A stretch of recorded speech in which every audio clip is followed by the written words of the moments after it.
আজকের ভিডিওটা both WBSU CBCS এবং NEP সিলেবাসের মাইক্রোবায়োলজি স্টুডেন্টদের জন্য।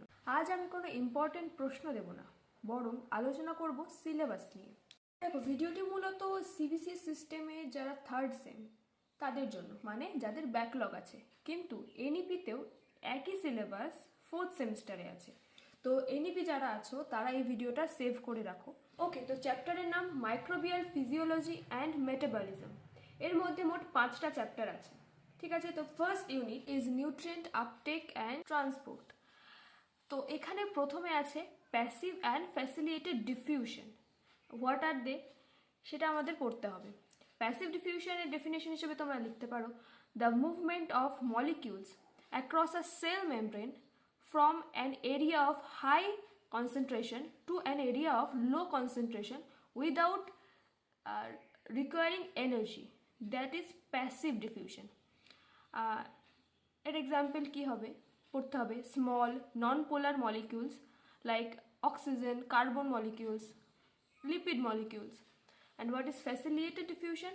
This is the movement of molecules across a cell membrane from an area of high concentration to an area of low concentration with the help of transport proteins. Okay, এর example কি হবে, glucose, amino acids and ions like sodium and potassium. Okay, এবং শর্টে এদের মেকানিজমটাও তোমাদের পড়তে হবে, 4-5 লাইনে তোমরা রেডি করে রাখো। মেকানিজমের পাশাপাশি পার্থক্য পড়বে। বেসিক পার্থক্য ওটাই হবে যে ট্রান্সপোর্ট প্রোটিন লাগে কি লাগে না, এবং এদের মেকানিজমের মধ্যে কি কি বেসিক ডিফারেন্সেস রয়েছে সেইগুলো। ছবি প্র্যাকটিস করবে। হ্যাঁ, এখন আমরা কথা বলবো primary active transport and secondary active transport. Okay, তো ব্রিফে তোমাদের আমি বলে দিই যে প্রাইমারি অ্যাক্টিভ ট্রান্সপোর্ট আর সেকেন্ডারি অ্যাক্টিভ ট্রান্সপোর্টের মধ্যে কি কি তোমাদের পড়তে হবে মেইনলি, মানে ছোট ওভারভিউ তোমাদের দিয়ে দিই। প্রাইমারি অ্যাক্টিভ ট্রান্সপোর্টে এনার্জি সোর্সে লিখবে ডাইরেক্টলি ইউজেস ATP অর্থাৎ অ্যাডিনোসিন ট্রাইফসফেট। মেকানিজমে a protein pump uses the energy from ATP hydrolysis to move a substance against its concentration gradient, means from low to high concentration. Example, the sodium potassium pump, which maintains the resting potential of cell by pumping sodium ions and potassium ions in. Alright, and what is secondary active transport? এখানে energy source হিসেবে কি লিখবে, indirectly uses the energy stored in a electrochemical gradient often created by primary active transport. ঠিক আছে, মেকানিজমে লিখবে a transport protein couples the movement of one substance down its electrochemical gradient, means from high to low concentration, with the movement of another substance against its gradient. ঠিক আছে, তো এটার মধ্যে বললাম যে তিনটে তোমাদের টাইপস পড়তে হবে, which is ইউনিপোর্ট, মানে একটাই সাবস্টেন্স একটাই ডিরেকশনে যেতে পারে। Symport is both substance move in the same direction across the membrane, and the antiport is the substance move in opposite direction across the membrane, means one upwards and one downwards.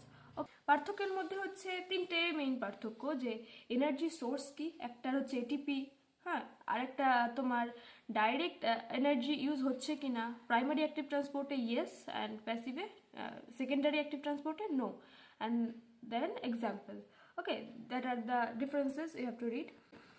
Next topic is translocation, group translocation and ion uptake. Now, group translocation is also a type of active transport found in some bacteria and some archaea. কিন্তু এই transport মেকানিজমে এটা simply মলিকিউলসকে মেমব্রেনের across move করে না, এটা chemically alter করে মলিকিউলগুলোকে, ঠিক আছে, এই ট্রান্সপোর্ট প্রসেসের মধ্যে। তো এর কি ফিচার্সগুলোর মধ্যে পড়বে energy source, like ফসফোইনল pyruvate provides the energy, okay, phosphorylation, and then multi-component systems. Multi-component system means it involves multiple protein that work together to facilitate the transport and phosphorylation process. Okay, now it's ion uptake. So ion uptake ki, it's simply a process by which cells acquire essential ions from their environment. Okay, এটা কি করে, it is crucial for maintaining cellular homeostasis and various metabolic process. All right, so এর মধ্যে দুটোই আছে, passive transport and active transport. Alright, তো এর মধ্যে বিভিন্ন রকমের আয়ন পাম্পস থাকে, P type, V type, F type, ABC transport. তোমাদের পড়তে হবে সেটা হচ্ছে এগুলোর function key key, like maintaining cell volume and osmotic balance. Ions like sodium, potassium and chlorine plays a crucial role in regulating cell volume.